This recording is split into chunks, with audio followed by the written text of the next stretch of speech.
What's going on YouTube? I'm your host Ryan from Top of Tech, and today I'm going to be giving you a quick insight and overview at the Xbox One and PS4. I'm going to be answering really what the difference is between the two devices, who it's for, and what it does. So without further ado, let's get on with the video.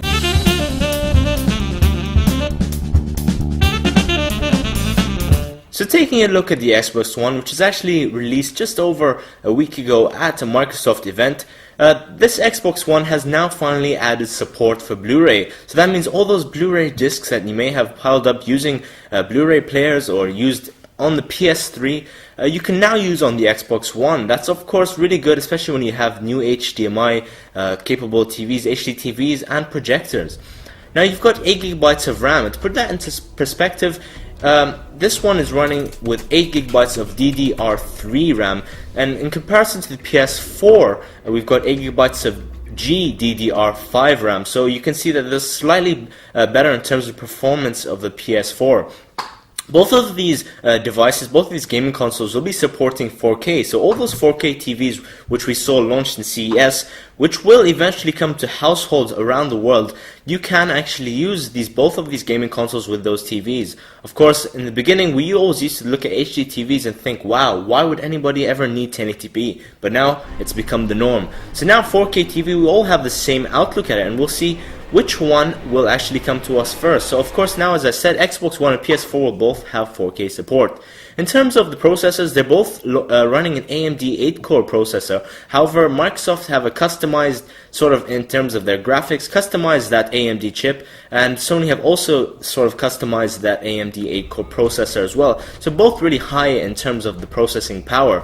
Microsoft have released the specifications in terms of their storage. They will be supporting 500 GB of hard disk space, expandable of course with an external drive using USB 3.0. However, because of the sparse information that that Sony have provided, we still don't know the details of the PS4 yet. So looking at these two devices, the two gaming consoles, we want to see exactly what both of the companies are trying to do. So Microsoft are actually trying to get this Xbox One to be a replacement as your home media center. So they want this to be an all-in-one player for your media hub at home.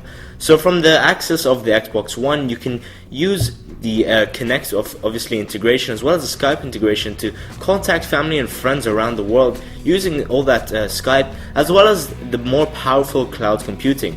Now, in personal opinion, I really think that cloud is something in the future. At the moment, I really see it sparsely used. I don't see it as something that's really used a lot. I still think people are still using local sort of storage and things like that rather than cloud. But Microsoft are really trying to get people to make this Xbox One a full sort of replacement for your setup boxes, DVD players and other media players.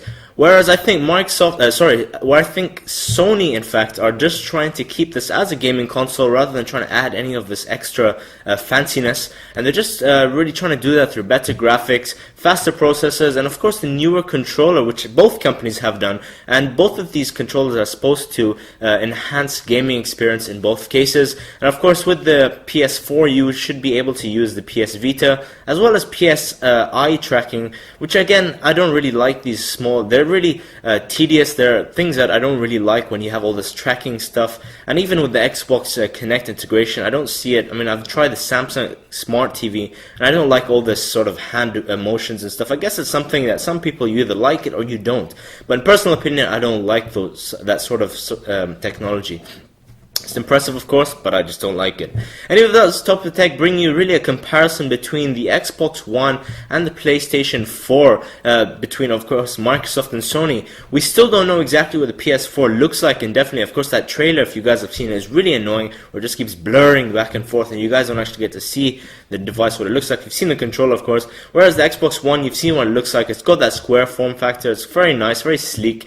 But I guess it just comes down to when the two devices, the two gaming consoles are released by the end of this year. So anyway, that's from Top Tech. If you guys are interested in more videos like this, don't forget to stay subscribed, and I'll catch you in the next one.